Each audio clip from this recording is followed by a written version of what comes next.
మన సనాతన సంప్రదాయంలో మానవ జీవనానికి 4 ఆశ్రమ ధర్మాలను ఏర్పాటు చేశారు. 21 ఏళ్ళు వచ్చేంత వరకు విద్యాభ్యాసం బ్రహ్మచర్యాశ్రమంలోను, 25 నుండి దాదాపుగా 60 సంవత్సరాల వరకు గృహస్థాశ్రమంగాను, 60 నుండి 75 సంవత్సరాల వరకు వానప్రస్థాశ్రమంగాను, 75 నుండి బ్రతికినంత కాలము సన్యాసం ఆశ్రమంలోనూ ఉండాలని నిర్దేశించారు.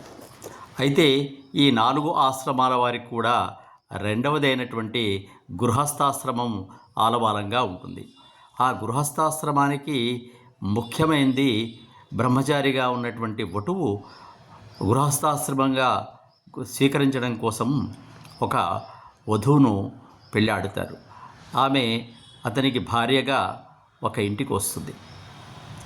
అలా భార్యాభర్తలు ఉండేటువంటి గృహస్థ ఆశ్రమంలో ఆ గృహము అంటే గృహిణి ఉండేటువంటిది కాబట్టి వారిద్దరూ కలిసి ఈ సంతాన అవిచ్ఛిన్నంగా మానవ పరంపర జరగడం కోసం సంతానయజ్ఞం చేయడము, అలాగే బ్రహ్మచర్యంలో ఉండేటువంటి బ్రహ్మచారులకు, వానప్రస్థులకు, సన్యాసులకు కూడా వారి వారి ఆశ్రమ ధర్మాలను అనుసరించి భోజనాలు, ఇతర సౌకర్యాలు కల్పించడం కూడా గృహస్థాశ్రమం వాళ్ళే చేస్తూ ఉంటారు.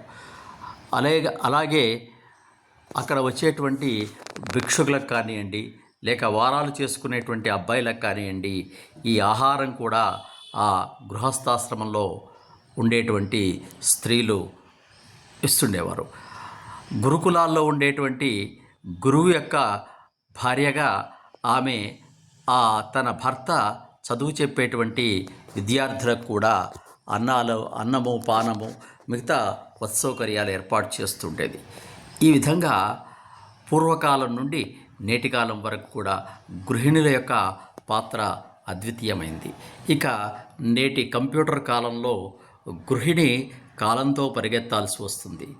ఒక పురుషుడు మాత్రమే సంపాదిస్తే సరిపోని పరిస్థితిలో ఈరోజు గృహిణి కూడా ఉద్యోగం చేయవలసి వస్తుంది.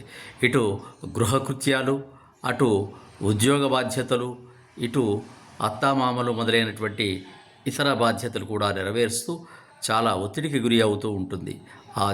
దాన్ని పురస్కరించుకొని ఈరోజు నవంబర్ 3వ తారీఖున జాతీయ గృహిణుల దినోత్సవంగా మన వారు ప్రకటించారు. ఆ పైన ఉన్నటువంటి చిత్రాన్ని చూస్తూ ఉంటే వారి యొక్క బహుముఖీనమైన శ్రమ మనకు తెలుస్తుంది.